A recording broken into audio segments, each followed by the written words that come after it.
Mathangi numituni khulakpana Rusi nang kadai chitbra apa ai Rosie hoida chatlubane apa ga wari shadau bulai ko Rusi mapa gi nakta sangselaga apa kari wari ra ai gi sane haibade kari sunatida nang na ko leisa pharak pasida nang bu mamau aike haiba lakwa ado kaitarage apa aidi ahal oshile nangso leisa phare nang bu apa na lohong pirage khanpa nang ka khangnaba leibra Rusi ikaina apa kaigino ne apa ada hayo ne apa leite amatta leitaba apa Rusi ikaina imungda sensenki ikai rise dim thai nang leiramadi ko isagi apamba khanglamgadabani ko mana ingonda ikai rise ikai ramoi ko samda ningthemna phani ai soidana basinjage thobutabu aini hekta habdi ngamde hoi sir ai khoi su khangje phare adude ai ko nam haijarage sir adude ai khoi somu phani ai sim lei jhore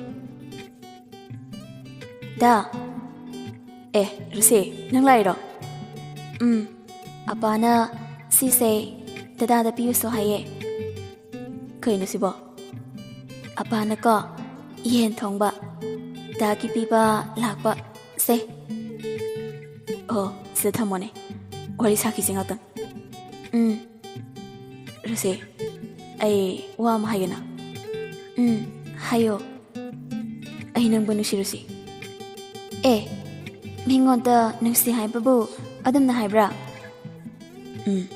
mina hainadrasu aidi hairi Rusi ikaina ningthenga michanaba ngamdraduna leithoklaga lepi pakhumpi aradro Rusi tamina lei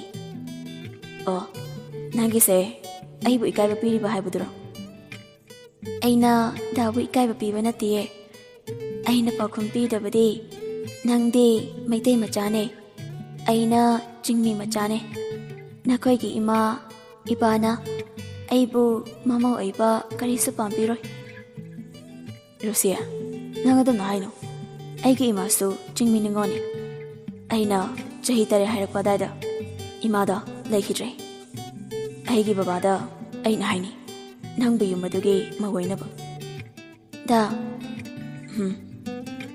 aisu dabu yamna nungsiye Rusi ikaina ai chatle Nithem sumamano tuna lehawi Sir namitidagi Sir Rusiga khangnare matam khara leraga ai falda mo transfer order the madugi paudu dabada Rusido ai nakta lakhi da nang chatlani adade ai bu kawkhrani ko sida su la ari ko lakdoini hadak lakpadadine nang lawoi na ladoini asengba asengba aidi ko nai maitai gi isai sa adum taye adude isem da salodage isai sakpade haide aina amadi iye adude nakhoi maitai gi tha aina gi isai ne ai ko na sakpige aina handa lakpada isai sakpa hiram ko Rosina Rusibu kauri yang pakatna kaurakpani Rusi Rosie kedobra apa Rosie apa kari tobra Rusi kulakpagi manakta sengki Rosie su Rusi gi matung inaki ningthemna apabu kaidabu yorzano ningthem su kulakpagi manakta lai madu yaroi khulakpana wa haikradi kanamtana lamhenba yade aduga khulakpana haikiba wada yade haibasu yade ai atai tadingde aina taningbade khulakpani yare haiba adudane amai aigi ichana nangbu pamde ainasu nangbu pamde aigi isagi pamdaba thabakta aina kaidongda tawroi Ipa khulakpa ain aigi Lucy-bu phaduna lawgani. Amai Lucy yam sauna amaigi mamaida khubakna thai aduga nangna ifaba kidangda khalluno nangonda leigudai mahutta ai sikhige. Lucy ai taningde nangna ngangba wa ai henda taningde. Adubu amai nang masi masu khango Prabhu Jisuna ko nangbu kaidamungda thaujanbiroi aibu phanega haidana nasatu yeningde nangna ngambra aina ngambra yengnaba tai James chase asi hairaga chatki. Rusina apa sokra apa kaisu taude. Rosina apa amaise miyam usite. Rusina apa ase khundagi tanthokrase. Madu yade aina ngammi haiduna mi amabu hekta tanthokpa haibase Prabhu Jisuna yaroi. Sir khulakpana sir lakbra hoyaba. Rusi sargi cha hauba ama lolo. Rosie lao apa kaidabu yauge. Rusi do yam pakhana jengki haina aisu sida lakpani. Khulakpana thokriba wari pambalirami. Sir aisu khange sarga aigi isa Rusiga khangnai haba. Apa aigi isabu sarna yum chatpada mabu supukro sida isabu thamba pamde. Rusi su chapudna tholei. Apa ai Rusi banushi ai mabu soidana amung lobu lake. Ai yumda aigi babada haikige. Ai nonini leiraga soidana mafam sida lake. Sarna haiba wado apa su yare. Aigi isa Rusi se luna tobiyugo. Apa ai chatlukige. Sargi cha sida leire. Rusi mamoy nokjai. Apa ai chatlukige. Rusi phasana leiramugo. Ningthem-su yumda halai. Mapa ibohalda Rusigi wadu hairami. Adubu ibohal kayadi yaninglamde. Ningthem-na kanna haibadagi yarami. Nong nini leiraga chatlo hairami. Ningthem-su harauna namitubu ngairi. Hayang chatni haiba namitugi nungdangni. Da ai dana lakpa ngairiye. Ai yang ware.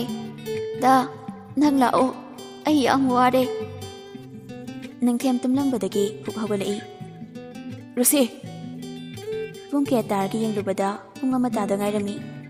Ningthem tapna tumthaki amo. Ningthem na baba ai salukige. Nganna halo ko. Hoy baba. Ningthem yam harauna Rusi bula bula ami. Rusi hagi thongan yobaga gari du khamaga sangai. Khulakpa tamin phamdana leirami. Ningthem monokduna apa ai lae. Khulakpa Ningthem ubada kapaga jinsilai. Sir ai kari haina icha Rusigi pau tamlasige. Apa Rusi leitro ma kadai chakige. Ai ma bulo bula ine ba. Icha Rusi do ai khoi mayambu hadokduna chatkre. Ningthem pawadu tabada thamoi mache tana kaire. Apa haibiyo Rusi matau karamna aikhoiba thadokduna chakhibana ba. Sarna chakhibagi numittugi nonganbada amaina aigi ichabu hakhibane. Khulgi mayam changdana amai police ta sinakre. Matau karamna ba. Khulakpana wari dirirei. Rosiga Rusiga makhoini ising sakpa halakpagi lambidani. Amaina Rusi nang aiko. Karino nang aina haibase yaroidra. Ai nang na haiba wa taningde. Asi hairaga chatke tawi. Amaina Rusigi makuta faraga. Nang na yadrade aina namdana fagani. Kusa thadone. Asi hairaga amagi mamaida kubangna anirak thai. Aduga chilai. Roji su chelai. Amai sauna tanarei.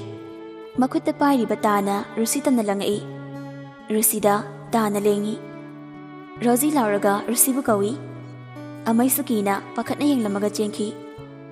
Khulgi miyoi singsu thoknaraktuna ꯑꯃꯩꯕꯨ ꯐꯥꯔꯒ ꯄꯨꯂꯤꯁꯇ ꯁꯤꯟꯅꯈꯤ꯫ ꯈꯨꯜꯂꯥꯛꯄ ꯋꯥꯔꯤ ꯑꯗꯨ ꯂꯤꯕ ꯂꯣꯏꯔꯗꯨꯅ ꯅꯤꯡꯊꯦꯝꯗ ꯑꯁꯝꯅ ꯍꯥꯏꯔꯛꯏ꯫ ꯁꯥꯔꯅ ꯌꯨꯝ ꯆꯠꯄ ꯅꯨꯃꯤꯠꯇ ꯑꯩꯒꯤ ꯏꯆꯥꯔꯨꯁꯤꯕꯨ ꯄꯨꯕꯤꯔꯒ ꯆꯠꯂꯝꯃꯕꯗꯤ ꯉꯁꯤ ꯏꯆꯥꯔꯨꯁꯤ ꯀꯔꯤꯁꯨ ꯇꯧꯔꯝꯃꯣꯏ꯫ ꯅꯤꯡꯊꯦꯝꯁꯨ ꯍꯧꯖꯤꯛꯇꯗ ꯅꯤꯡꯉꯝꯂꯛꯇ꯭ꯔꯦ꯫ ꯃꯥꯅ ꯆꯠꯂꯝꯗꯥꯏꯗ ꯎꯈꯤꯕ ꯔꯨꯁꯤꯒꯤ ꯃꯃꯣꯟ ꯅꯣꯛꯄ ꯃꯥꯏꯊꯣꯡꯗꯨ ꯃꯤꯠꯃꯥꯡꯗ ꯎꯔꯛꯏ꯫ ꯃꯥꯁꯨ ꯍꯤꯛ ꯍꯤꯛ ꯂꯥꯎꯅ ꯀꯞꯆꯔꯛꯏ꯫ ꯅꯨꯃꯤꯠꯇꯨꯗꯒꯤ ꯅꯤꯡꯊꯦꯝ ꯎꯈ꯭ꯔꯨꯜꯗ ꯆꯠꯈꯤꯗ꯭ꯔꯦ꯫ ꯄꯥꯔꯤꯁꯨ ꯋꯥꯔꯤ ꯇꯥꯔꯨꯕꯗ ꯅꯨꯡꯉꯥꯏꯇꯕ ꯐꯥꯎꯖꯩ꯫ ꯅꯤꯡꯊꯦꯝ ꯇꯥꯔꯛꯏꯕ ꯄꯤꯗꯨ ꯇꯩꯊꯣꯛꯂꯒ, ꯄꯥꯔꯤ, ꯁꯥꯔ, ꯑꯩ ꯉꯁꯤꯗꯤ ꯀꯩꯝꯇ ꯆꯥꯅꯤꯡꯗ꯭ꯔꯦ, ꯑꯩꯒꯤ ꯆꯥꯛ ꯁꯔꯨꯛ ꯍꯥꯞꯄꯨꯅꯨ꯫ ꯄꯥꯔꯤꯁꯨ ꯅꯨꯡꯉꯥꯏꯇꯅ, ꯁꯥꯔꯅ ꯆꯥꯗ꯭ꯔꯒ ꯑꯩꯅ ꯀꯃꯥꯏ ꯆꯥꯅꯤ?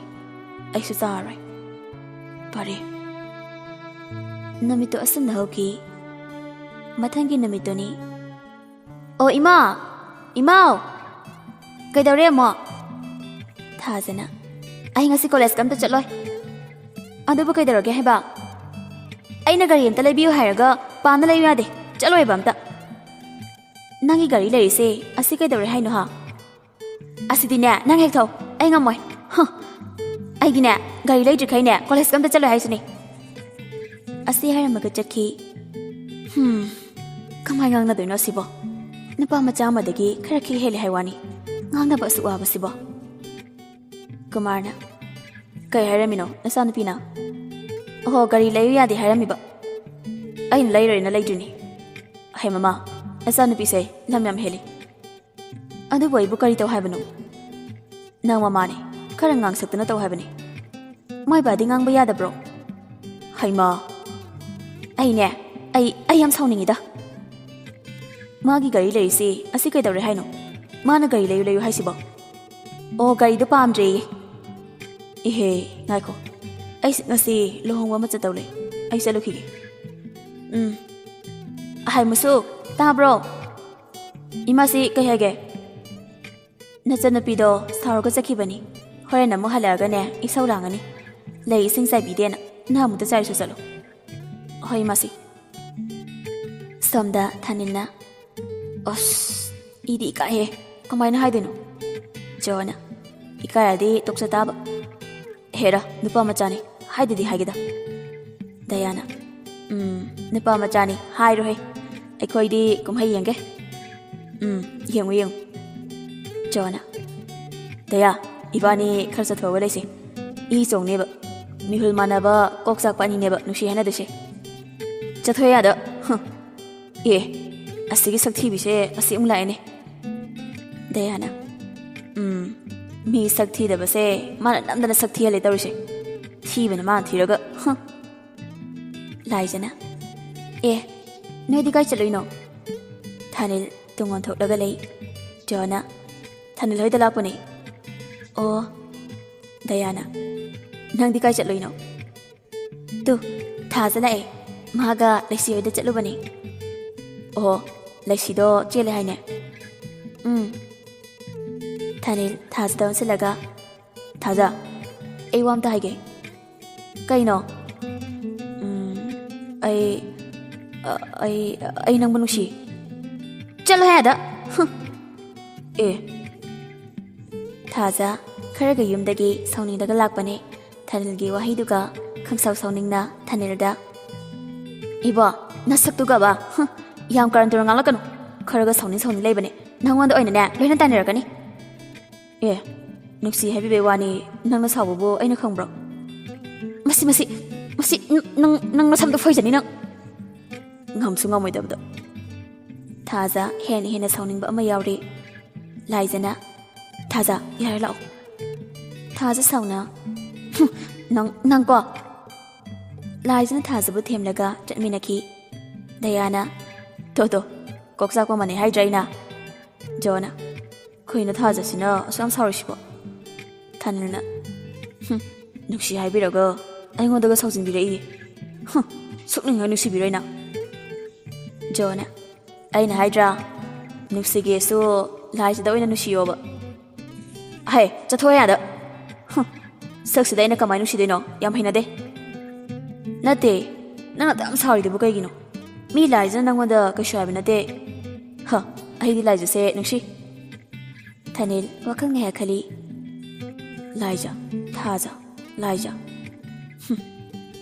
Joanna kaidore as haide laija nusiba kaina hoi mana kaisu budi haide haibu ado ai madi nuside thaja se nungdi nusi hera nusidi nusire kanade lo Laijana kaino nana dam sauri dubo Laija aine yam sauninge adono aingonda saunu ko aidi nangonda kaidabu saude ba saude ado Laija aisu khange nana thanin banusi haiba aina gi nusi babu ikai khumne thaja kem khanu he mana nanu sidrisa ai tawge yangoma kaidawde ba hayeng college ani dana aduda kaidawdoino ba hayeng yango ada nang ai khoida ngana da uga hayeng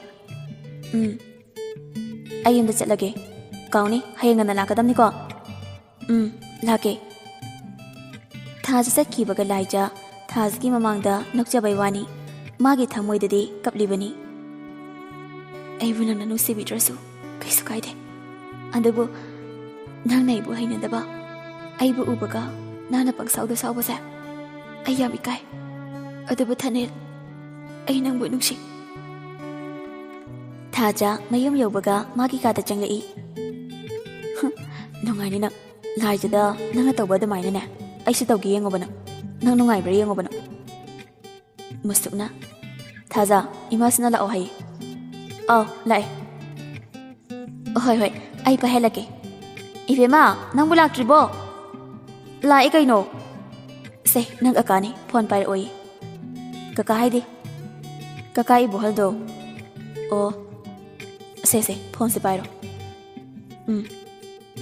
kaka nang di ai khoi daga sunglak lak trena lakte ne kaka ga ukon da salu sidana kaidawa nang da ning themgi manakta Thaja ningthem palakpada thamoida haifam khangdaba harabu fawi yai kaka kaidongaino la iba sande numisda sasi Thaja harauna yai imanabi amaga kaka hoida la age aduga sase hoi Thaja phone thamkibaga imau ayam harawe heba hai kaidaroge nangba ma kaisi tawdeda asi hairaga mamada noksali masidi ba Thaja isaiga sakdana saunimbaga loina fakre nungsigi kisi kibiro nangna lamhela thamoise punduna thamlo sakuda thamoi hai taningde kada sausu salo nangi saukena asi hairaga magi kada lai Sunday ngai de se wadarida Mathangi namini Laijadu nganna Thaja hoida lai Thajana stefamo kaigino famda famune Laija tapna fami khara keraga lakpa kaidoge nangba aidi keba hi soidana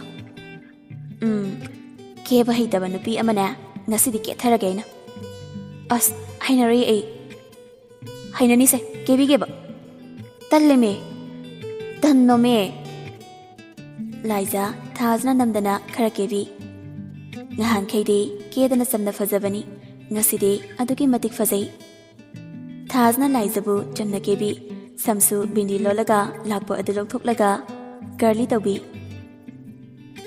wow aina kebi beira nanga fazabaira khangde yam fazare he kei haiba nange de aisu khangde phati fazare he fazani ada aidi yam ikai adaidi ai saurani yare kona sauraba law jalase makhoi anisu college ta lai somda Thanilsu mixel mamangda lepaga naithagi khangni damnana kona nairo cha hanamta khara chathola ima nasa se phadi fazabani da phazai yam phazai adone sidane namau nupina keli sengonda imau na ngawrira nang na ngawrira ꯂꯥꯛꯑꯣ ꯂꯥꯛꯑꯣ ꯆꯥꯛ ꯊꯤꯔꯝꯃꯕꯅꯤ ꯕꯤꯠꯀꯗꯤꯕ ꯂꯣꯏ ꯍꯥꯠꯂꯤ ꯑꯩꯈꯣꯏ ꯄꯂꯦꯝꯁꯦ ꯊꯥꯅꯦꯜꯁꯨ ꯆꯥꯛ ꯈꯔ ꯆꯥꯔꯒ college ꯂꯥꯛꯏ ꯂꯥꯏꯖꯗꯨ ꯉꯁꯤꯗꯤ ꯀꯦꯊꯣꯛꯇꯅ ꯀꯦꯔꯛꯄꯁꯤꯗ ꯑꯗꯨꯛꯀꯤ ꯃꯇꯤꯛ ꯐꯖꯩ ꯖꯣꯅ ꯑꯦ ꯗꯌꯥ ꯂꯥꯏꯖ ꯅꯠꯇ꯭ꯔꯣ ꯁꯤꯕꯣ ꯃꯥꯅꯦ ꯋꯥꯎ ꯈꯨꯐꯖꯁꯦ ꯑꯁ ꯑꯩꯗꯤ ꯂꯥꯏꯖꯁꯦ ꯁꯨꯝ ꯄꯥꯝꯂꯛꯑꯦ ꯅꯪꯗ ꯅꯠꯇꯦꯕꯣ ꯑꯩꯁꯨꯅꯦ ꯑꯗꯣ ꯊꯥꯁꯤꯅ ꯈꯔꯗꯤ ꯍꯦꯜꯂꯦ ꯐꯖꯕ ꯑꯗꯨꯕꯨꯗꯤ ꯁꯣꯅꯣ ꯆꯨꯕ ꯃꯤꯅꯤꯗꯅ ꯅꯪꯁꯤꯗꯤꯕ ꯑꯣꯏ ꯀꯅꯥꯗꯅꯣ ꯅꯣꯏ ꯑꯅꯤꯅ ꯌꯦꯡꯉꯤꯗꯨꯅ ꯑꯦ ꯆꯦꯡꯈꯩ ꯂꯥꯛꯑꯒ ꯗꯌꯥꯅ ꯂꯥꯏꯖꯁꯦ ꯐꯖꯩꯌꯦꯅ ꯌꯦꯡꯂꯝꯃꯤꯅꯤ ꯁꯛꯇꯨꯒ ꯐꯖꯔꯦ ꯌꯥꯝꯅ ꯖꯣꯅ ꯑꯁ 이보 ꯂꯥꯏꯖꯁꯦ ꯉꯁꯤꯒ ꯊꯤ ꯍꯥꯏꯔꯗꯤ ꯅꯪ ꯃꯤꯠꯇꯣ ꯂꯨꯈꯝꯗ ꯄꯥꯜꯂꯣ ꯌꯥꯔꯦꯗ ꯇꯥꯅꯤꯡꯗ꯭ꯔꯦ ꯗꯌꯥꯅ ꯇꯥꯅꯤꯡꯉꯣꯏ ꯅꯪꯗꯤ ꯀꯗꯥꯏꯅꯣꯕ ꯅꯣꯏ ꯑꯅꯤꯅ ꯐꯖꯩꯒ ꯍꯥꯏꯗꯨꯕꯣ ꯁꯛ ꯅꯨꯄꯤꯗꯨꯕꯨ ꯀꯗꯥꯏꯅꯣꯕ ꯖꯣꯅ ꯇꯨ ꯑꯥꯗ ꯂꯩꯔꯤꯁꯦ ꯊꯥꯅꯦꯜ ꯌꯥꯝ ꯎꯁꯤꯠꯇꯅ ꯃꯤꯠꯀꯗꯨ ꯐꯩꯅ ꯌꯦꯡꯉꯤ ꯂꯥꯏꯖꯒꯤ ꯃꯁꯛꯇꯨ ꯎꯕꯒ ꯃꯃꯤꯠ ꯂꯥꯎꯊꯣꯛꯂꯒ ꯃꯌꯥ ꯀꯥꯔꯒ ꯌꯦꯡꯉꯤ